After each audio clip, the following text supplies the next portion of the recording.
Entramos con el análisis. Para ello nos acompaña Alirio Uribe, abogado, defensor de derechos humanos, miembro del colectivo de abogados. José Alvear Restrepo nos acompaña desde Bogotá. Doctor Uribe, muy buenas noches, bienvenido. Buenas noches, Tatiana. Un saludo para ti y para toda la audiencia de Telesur. Muchísimas gracias. Antes de ver esto de manera permanente, nosotros en Telesur, en los distintos espacios, hablamos de los líderes sociales asesinados, de los excombatientes de las FARC asesinados, de las masacres ocurridas, 11 en los pocos días de este año 2022. Y ahora esto, estamos hablando de palabras mayores de estas disidencias de las FARC, según señalan las propias autoridades de Colombia. Cometer este ataque sobre estructuras que se presume en cualquier parte del mundo que son neutrales y prácticamente intocables. ¿Cuál es su análisis? Bueno, indudablemente es muy preocupante que las disidencias de las FARC, si es cierto pues lo que dice el gobierno, hayan hecho este ataque contra una misión humanitaria de la ONU. Como tú lo dices, normalmente aquí las organizaciones internacionales se mueven en los territorios en medio de grupos armados y se les respetan las insignias porque los vehículos llevan identificación y demás. Creo que lo que hemos logrado con este gobierno es que haya una degradación del conflicto y obviamente estamos en una situación humanitaria en muchas zonas del país muy grave y esto refleja también pues que se va perdiendo, digamos, como ese límite en las operaciones militares contra una institución tan importante como es las Naciones Unidas, que tiene en Colombia dos misiones: la misión de derechos humanos, que es la delegada de la alta comisionada, y una misión delegada directamente por el Consejo de Seguridad, que se encarga de acompañar el proceso de paz y el cumplimiento de los acuerdos. Creo que la descalificación que muchos sectores del gobierno y que partidos del gobierno hacen del propio proceso de paz, el incumplimiento de los acuerdos, pareciera que lleva también a que grupos armados ilegales, en este caso las disidencias, ataquen también a las Naciones Unidas. Doctor Uribe, y muy grave además del contexto también en donde salían de una zona de reincorporación de los excombatientes de las FARC. Sí, además recordar que ha habido zonas de estos ETCRs que han tenido que ser movidas precisamente por falta de facultades. Ha pasado en Antioquia, ha pasado en otras regiones, donde se suponía que allí los que habían dejado las armas se concentraban para hacer su vida, rehacer su vida, sus proyectos productivos, y que estaban acompañados por el ejército, la policía y por Naciones Unidas. Entonces, obviamente, se han movido esos sitios precisamente porque no hay las condiciones de seguridad para que ellos puedan seguir allí haciendo sus operaciones. Entonces, es muy grave también porque eso muestra que en la medida en que los grupos armados ilegales van tomando control de los territorios, se va poniendo más en riesgo también la vida de quienes de manera genuina se acogieron a los acuerdos de paz. Grado de vulnerabilidad de los lugares en donde precisamente se encuentran los más de 10.000 excombatientes comenzando su vida civil y todos sus proyectos, además de manera familiar. El gobierno habla, doctor Uribe, de mesa de seguridad, que el ejército está llegando a la zona, que la fiscalía abre investigación, pero uno se pregunta, pero el ejército está en la zona, debería haber también presencia de una oficina de la fiscalía. Las mesas de seguridad, para eso si está el ejército también está la policía. ¿A qué se referirá el gobierno, doctor Uribe? Bueno, siempre que hay este tipo de hechos que son graves, que son terribles, que afectan pues todo el tema de la seguridad, pero también la posibilidad de que estos reincorporados se mantengan allí en los territorios, el gobierno arma consejos de seguridad, arma misiones especiales, militariza, pero está probado, como viene sucediendo hoy en Arauca, que los crímenes, los atentados y demás se producen también en zonas de alta militarización. Es decir, que más que militarizar los territorios, desde mi punto de vista lo que se requiere es cumplir de buena fe los acuerdos de paz, de tal manera que eso permita generar el ambiente de seguridad que se requiere. Los acuerdos de paz tienen todo unos planes y unos programas para darle seguridad a los territorios, para darle seguridad a las comunidades, a las organizaciones sociales que se mueven en los territorios y para darle seguridad a quienes dejaron las armas y están allí. El problema que tenemos es que este gobierno no ha hecho una implementación de esos planes de protección tanto para la población como para los excombatientes. Mire usted, con respecto a este equipo de la misión de verificación de Naciones Unidas, usted bien lo recordaba, además fue y es un mandato del Consejo de Seguridad de la ONU, cada 3 meses se evalúa, pero parece que no es suficiente, incluso se lo pregunto ante la propia comunidad internacional.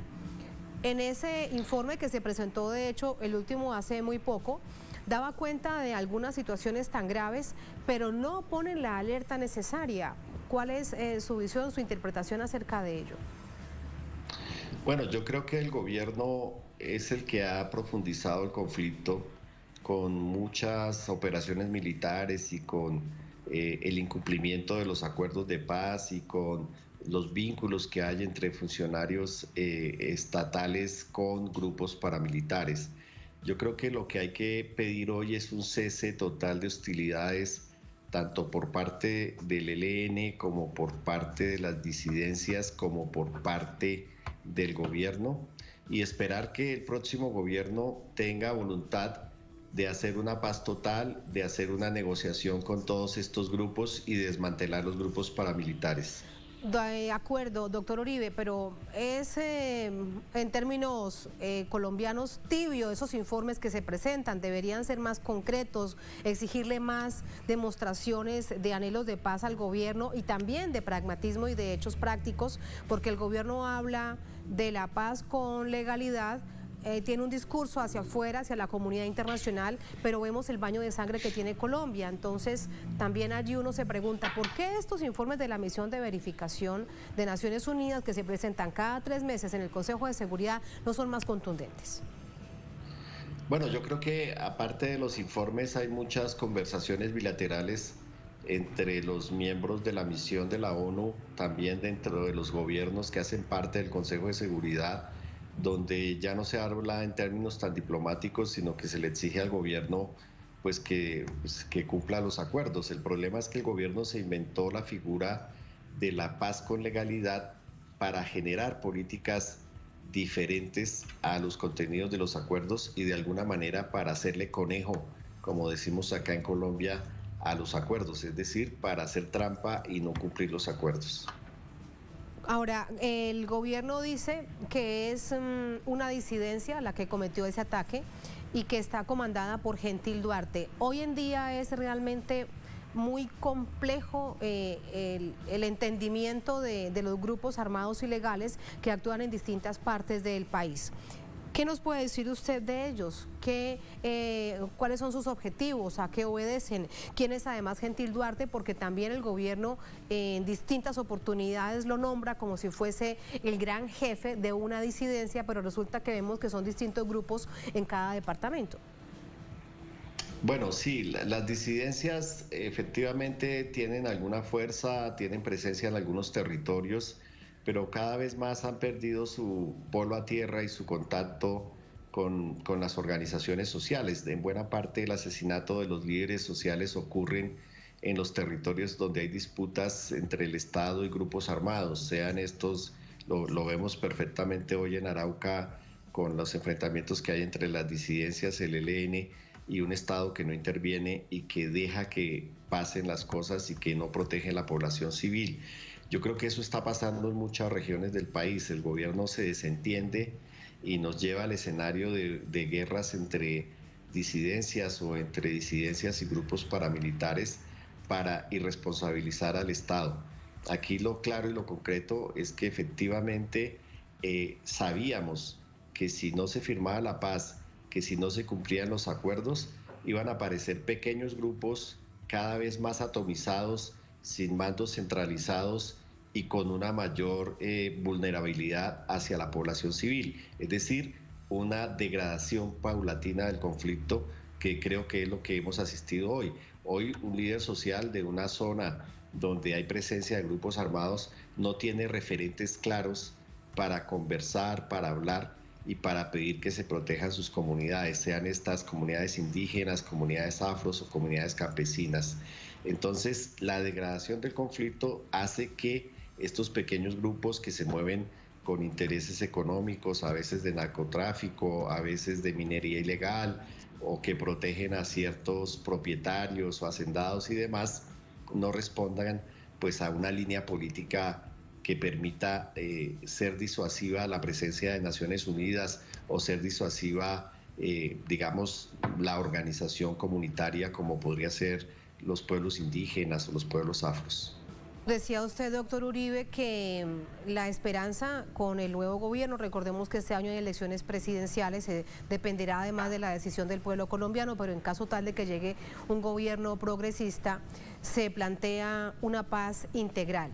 ¿Cómo unir todas estas organizaciones, toda esta maraña tan compleja de entender en lo que se ha convertido hoy Colombia, en los departamentos donde históricamente se ha vivido el conflicto, pero hasta el acuerdo de paz y la firma de la paz por parte de la extinta guerrilla de las FARC, estaba clarísimo que estaba las FARC, estaba el ELN y un reducto de otras organizaciones, pero también con unas zonas muy específicas y muy marcadas, digamos, para el conocimiento. Ahora, ¿cómo pensar con tantos grupos que han aparecido de manera ilegal y haciendo tanto daño en una paz integral?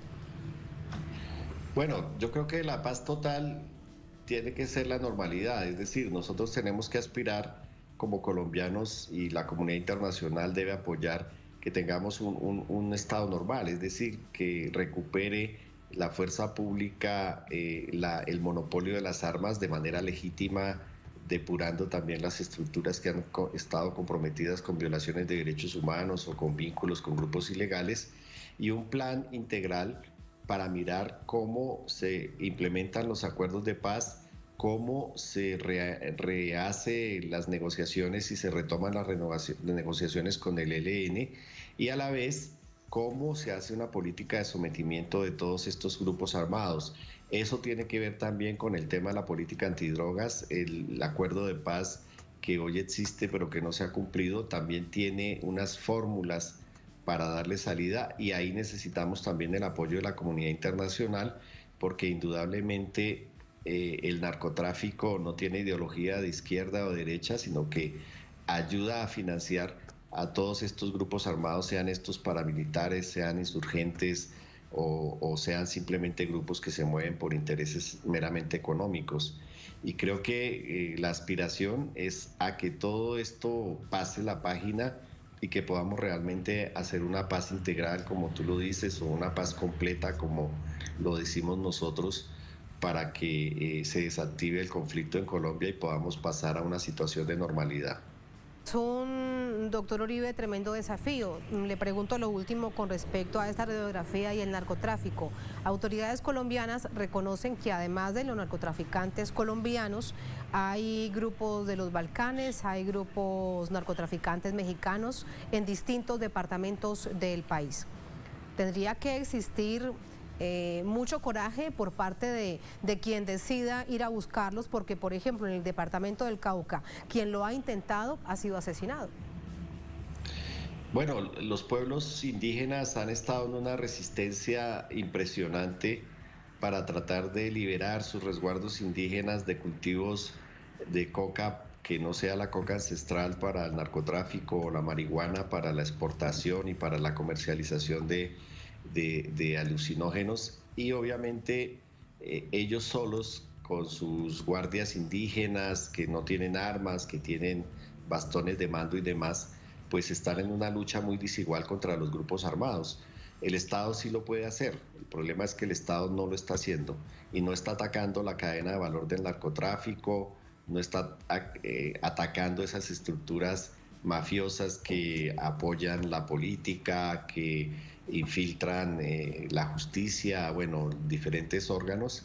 Por eso es importante entender que el problema trasciende las fronteras, porque obviamente el narcotráfico pues es el megaproyecto más grande que tiene este país, más que el petróleo, más que cualquier otro negocio, es el que más riqueza produce y hay mucha complicidad porque hay una cooptación ilegal del Estado en muchas estructuras por el fenómeno de este megaproyecto ilegal que es el narcotráfico y que obviamente tiene una cadena internacional porque mientras tengamos un planeta donde hayan más de 250 millones de consumidores permanentes de cocaína en Estados Unidos, en Europa, pues va a haber siempre quien la produzca, sea que lo haga en Afganistán, sea que lo hagan en Bolivia, en Colombia, bueno, en cualquier lugar del mundo. Ese es el escenario y reiteramos con tremendos desafíos en caso tal de que se gane la presidencia y llegue a un gobierno progresista. Doctor Uribe, muchísimas gracias por ayudarnos a comprender esta complejidad. Buenas noches. Buenas noches, Tatiana, gracias. Muchas gracias a usted.